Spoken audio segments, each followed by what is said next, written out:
नमस्कार मंडळी, वृषाली व्लॉगमध्ये सर्वांचं स्वागत आहे। संध्याकाळ झालेली आहे, 6:30 वाजलेले आहेत। संध्याकाळचं सगळ्यात महत्त्वाचं म्हणजे काय असतं, आपलं घर प्रसन्न राहण्यासाठी तर दिवे लागण्याची वेळ असते। तर दिवे लागणीला देवाला दिवा लावायचा, नमस्कार करायचा, दरवाजावर एक दिवा लावायचा, दाराला एक नमस्कार करायचा आणि संध्याकाळच्या कामाला सुरुवात करायची। चला आता आपण पहिले दिव्याला दिवे लावून घेऊया। हां, म्हणजे मन कसं एकदम प्रसन्न वाटतं संध्याकाळी। आणि छोटीशी घंटी वाजवायची घरामध्ये देवाची, म्हणजे कसं त्या किणकिणाने पण आपल्याला घर एकदम सुख समृद्धी आल्यासारखं वाटतं, हो की नाही। सगळ्यात म्हणजे व्हायब्रेशन आपल्या घराचे चांगले होतात। तर चला आपण पहिले प्रथम ते करून घेऊया। ओके, चला। हा बघा, माझा छोटासा देवारा सगळ्यात संध्याकाळची माझी आवडती जागा आहे ही।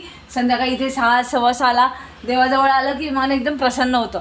हे बघा, आता आपण संध्याकाळचं दिवे लागण्याची वेळ झालेली, तर आपण दिवा लावलेला आहे, त्याच्यावर आपण झाकण ठेवूया, म्हणजे दिवा विझणार नाही, व्यवस्थित शांत चित्ताने तेवत राहील। आणि ही आपली घंटानाद, हा संध्याकाळी असा घंटानाद घरात करायचा, म्हणजे कसं एकदम प्रसन्न वाटतं। दिवसभर आपण थकून भागून सगळीकडून आलेलो असतो की नाही, त्या एक घंटानादाने एक मन प्रसन्न होतं। ही बघा, ही एक प्रकारची थेरपीच आहे की नाही। जुन्या आपल्या पूर्वजांनी कशा काही गोष्टी अशा वेगवेगळ्या तऱ्हेने बनवलेल्या आहेत की त्याही आज आपण फॉलो करतो, है ना। म्हणून आपण म्हणतो जुनं ते सोनं। चला आता आपण एक घरामध्ये फेरी मारून घेऊया।